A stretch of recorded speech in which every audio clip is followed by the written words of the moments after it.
तरह के संत जो ना कभी कभी प्रकट होते हैं, तो ये धरा बड़ी पवित्र है जहाँ पर उन्होंने यहाँ प्रकट प्राकट्य किया और रहते हुए गांव के अंदर रहते हुए ये बहुत कठिन कार्य है कि उन्होंने घोर तपस्या करके अपना जीवन और भी संगत को और संतों को तैयार किया। उनके समय में जब वो तपस्या करते थे तो हम यहाँ आते थे। ये 1.25 बीघा जो जमीन थी, इसमें ये मंदिर था पुराना, इसमें वो यहीं रहते थे और यहीं पर भजन करते थे। तो 3.5 साल के करीब 4 साल से थोड़ा कम उन्होंने यहाँ रह तपस्या की। और तपस्या के दौरान हमने उनका शरीर जो देखा है, उनके जो कार्यकलाप जो उनकी लगन और उनकी मेहनत जो देखी, बिरले संतों में मतलब पाई जाती है। ऐसी एक बार की बात है, महाराज दीप्तानंद बंदी छोड़ यहाँ आए हुए थे यहाँ पीछे। तो पहले दूसरा मतलब 78 में उठे थे, 79 की बात है। तो हम यहाँ बैठे महाराजियों से बात करने लगे तो कहने लगे, भाई ये जो महाराज जी हैं, ठीक है ज्यादा इनका जो ना पढ़े लिखे कम होने की वजह से तो जबान मतलब लेक्चरबाजी तो इतनी नहीं करते, लेकिन ऐसा संत हम भारत में या उत्तर भारत में आपको मिलेगा नहीं, इतनी तपस्या किए हुआ साहब। और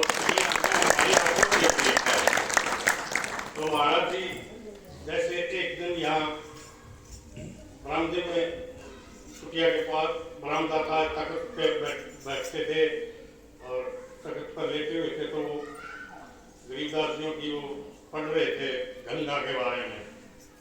गरीबदास जियों की माता जी ने कहा, भाई गरीबदास जी से कि हमें गंगा स्नान कराओ। गरीबदास जी कहने लगे, भाई यहीं करवा देंगे। बोले ना तुम बताओ है ना, मेरे को यहाँ कैसे पता लगेगा कि यहाँ गंगा आई है।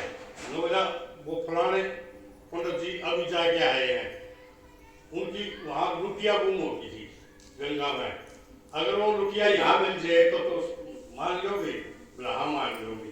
तो गरीबदास जी ने वहाँ गंगा प्रकट की थी। यह प्रकरण पढ़ते पढ़ते महाराज जी भावुक हो गए और उनकी अश्रुधारा बहने लगी।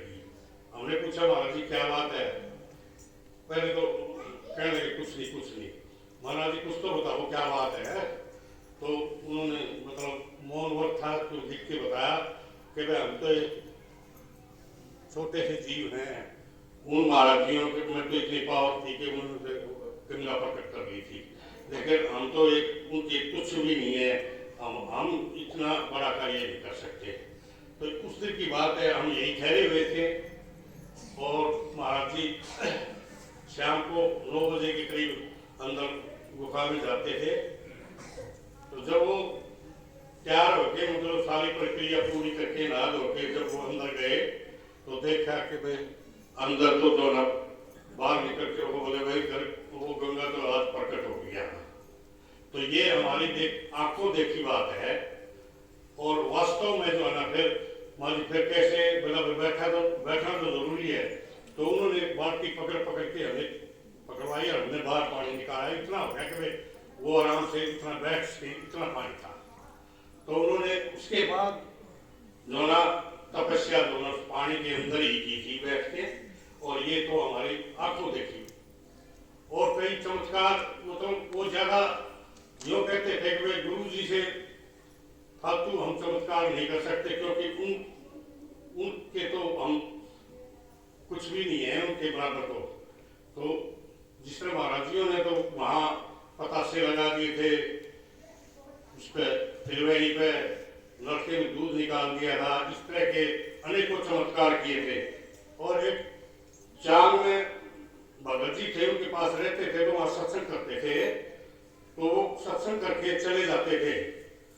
उन्होंने चंद्रमान जी थे, उन्होंने हमें बताया था, हम महाराजियों हरियाण जी के साथ वहाँ सब पाठ करने गए थे वहाँ, और बड़े भावुक हो जाते थे, रोने लग जाते थे वो। उन्होंने बताया वे महाराज जी यहाँ सत्संग करके और चले जाते थे वहाँ टिब्बा था, टिब्बे में जाके। तो टिब्बे में कई पाँच पाँच चार चार दिन ठहरते थे। टिब्बे में जो है कुछ आगे कुछ लड़के कहने लगे, देखा ये कहाँ जाते हैं महाराज जी, वहाँ इधर क्या क्या लेने जाते हैं। तो वो थोड़ी देर के बाद जब देखने गए तो महाराज जियों का शरीर देखा तो वो देखिए उनके वहाँ सारा शरीर जो है योगी, बहुत बड़े योगी थे, बड़े संत थे। ऐसे बिरले संत ही कर सकते अपने शरीर के अंग सारे अलग अलग कर रखे थे। वो बात क्या है तो सुंदरलाल जी के पास वो कहने लगे महाराज जियों का तो ऐसे ऐसे है। लेकिन घंटे 2 घंटे के बाद जो ना सुबह ही आ जाते थे, रात में 12-1 बजे तक सत्संग करते थे, सुबह उठ जाते थे। तो महाराज जी आगे तो वो इस तरह के संत थे और उन्हीं के पच्चीनों पर चलकर उन्होंने महाराज जी से भजन और भक्ति करवाई और दीप्तानंद जियों के पास रहने का मौका काफी मिला है। बड़े शील स्वभाव और बड़े मतलब हसमुख थे। तो जब शुरू में यहाँ 78 में महाराज जियों का मोहम्मद खुलवाना था तो उनका स्वागत बड़ा भव्य किया था महाराज जियों ने। महाराज जी कहने लगे हमें तो पता नहीं, लेकिन हम जब भजन करते थे नहीं तो आगे आगे घटाल और मतलब फर्श बिछा के रोज इस तरह का स्वागत संतों का किया जाता है। तो उसी प्रकार महाराज जियों ने वहाँ माइयर से खुले चीज में आसन लगा के महाराज जियों का छत्र के साथ गाजा बाजते हुए अपने भक्तजन और वहाँ से लेकर यहाँ आए। इस एकड़ में ये पीछे है, यहाँ प्रोग्राम था बड़ा धूमधाम से और उन्होंने जो ना रेजा टाइप बिछा के यहाँ कुटिया में जो ना बैठा के उनके चरण ये जो फोटो भी है वहाँ महाराज जी ने वहाँ लगाए हुए हैं, उस समय के हैं। महाराज जी दंडवत जो ना करते थे। तो ऐसे हमने कोई भी भगत या कोई संत इस तरह की बंदगी करते हुए नहीं देखा। जैसे तख्त पड़ता है ना ऐसे पढ़ते थे और कोई उनके चोर चार कर किसी तरह का कोई भी शंका नहीं थी। मतलब इस खड़े खड़े उनकी समाधि लग जाती थी और ऐसे पढ़ते थे जैसे तख्त पड़ा है निर्जीव। और महाराज जी जब उनके सिर पर ऐसे प्रेम से हाथ फेरते थे तो वो जब उसमें आते थे और इस तरह का जो ना इस तरह के चमत्कार कह लो इनको हमने। और कई बार तो हम लोग जैसे आगे मिलने के लिए वो उठ के आगे नहीं 10-11 बजे तो आगे नहीं, तो अगले दिन फिर मतलब 10-11 बजे तक 2-3 दिन तक हम बैठ के चले जाते थे। लेकिन वो 2-3 दिन तो आम थे, उनके निकलते ही नहीं थे। और ज्यादा समय वो 13 दिन 14 दिन रहे थे वो तो, बल्कि माता जी महाराज जी की माता जी उसके जिंदा थी। वो कहने लगे गाँव में सारे उम्र फैल गई कि शरीर पूरा हो काट के देख लो। तो लेकिन महाराज जी ने कहा था कि किसी को बाबर से ही यहाँ उनके ऊपर सेवा करता था भगत। तो उन्होंने देखा कि भाई मैं तो अंदर तो जाने नहीं दूंगा, मेरे कुमार के वैसे को अंदर चले जाओ। फिर उन्होंने एक गाँव के जैसे निहाल सिंह जी थे माता जी से सलाह करते हुए महाराज जी को बुला के जाओ। दीप्तानंद जी को बुला के गए यहाँ। तो महाराज जी ने माता जी से कहा कि भैया तो दर्शन कर ले या फिर उठने के बाद करती हो, नूरी नाम का पे करोगी। बोला फिर आप उठने के बाद नहीं कर सकोगे। बोला कोई बात नहीं, मैं कहा भी करूँगी। तो महाराज जी ने 7-3 उम्र हो रही थी, महाराज जी अंदर से उठ के आ गए और बंदगी की। तो इस तरह के प्रकरण, इस तरह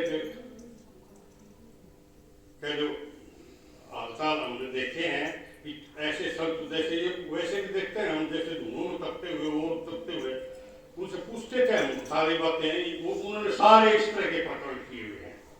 लेकिन कठिन तपस्या जो न महाराज जियों ने दीप्तानंद जी के सानिध्य में उनके दिशा निर्देश के अनुसार जब भक्ति की वो अलग। तो इससे ज्यादा क्या करें। होली के ऊपर एक बार जो ना अगली साल बाद होली पर गए हुए थे वहाँ। तो महाराज जी कहने लगे भाई हम जो ना निधि वन में जाएंगे। लेकिन वहाँ जितने भी संत थे 100-150 संत रहते थे। आश्रम में बड़ा आश्रम था, महाराज जियों के पास रहते थे दीप्तानंद जियों के। तो कहने लगे महाराज जी वहाँ तो बड़ा खतरनाक काम है, निधि वन में कोई जा नहीं सकता। अगर निधि वन में जो चला गया या तो वो निकले पागल होते हैं या उसकी जबान गूंगा होते या मर के, 3 ही बात होती है वहाँ, चौथी तो बात कोई होती ही नहीं।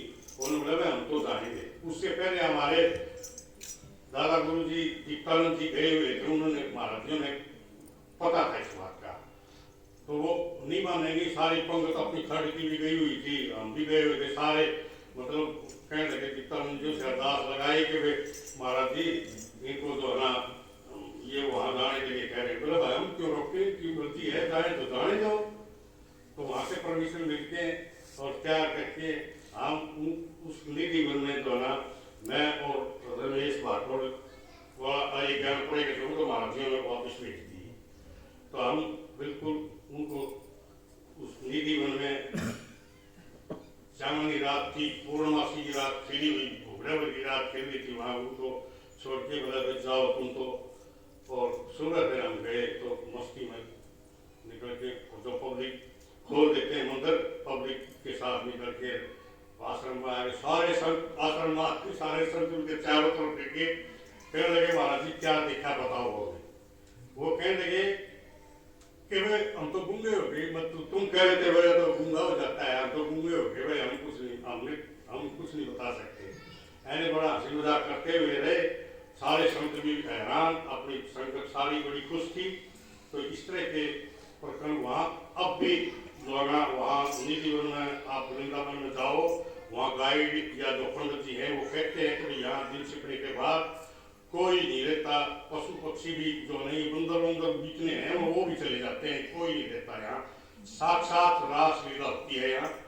और महाराज जी भी कई बार मूड में आ जाते थे तो हम पूछते थे तो कहने भाई साक्षात जो है ना यहाँ रास लीला होती है। पूर्णमासी को कन्हैया सारी गोपनियाँ जो है ना इजराइल जो है सारी गोपनियाँ बढ़ के इतना भव्य दृश्य हो जाता है कि आम साधक इसलिए पागल हो जाता है क्योंकि उनके पास दिव्य दृष्टि नहीं होती देखने की, तो इसलिए सदमा लग जाता है, इसलिए वो जो ना पागल या ऐका लग जाता है। और महाराजियों के बारे में क्या बताएंगे, वो तो दिव्य पुरुष थे और उन्हीं के दिशा निर्देश के हिसाब से श्री श्री स्वामी केशवानंद जी महाराज हैं। और जिस तरह एक पंथ है हमारा दिव्य लगता आ रहा है, जैसे नेकीराम जी थे, फिर ये धोतराम जी हुए, फिर जो ना योगानंद जी हुए, फिर दीप्तानंद जी हुए, फिर हरियानंद जी हुए, अब श्री कृष्णानंद जी हैं। उन्होंने भी आगे दीवा लगा दिया है, 2 संत तैयार कर रखे हैं। इनको भी कम आंकड़े की भूल मत करना कोई भी, अगर किसी पे कोई शक हो कि भाई ये कम है तो ये भूल होगी उनकी, और इससे ज्यादा मैं क्या कहूँ।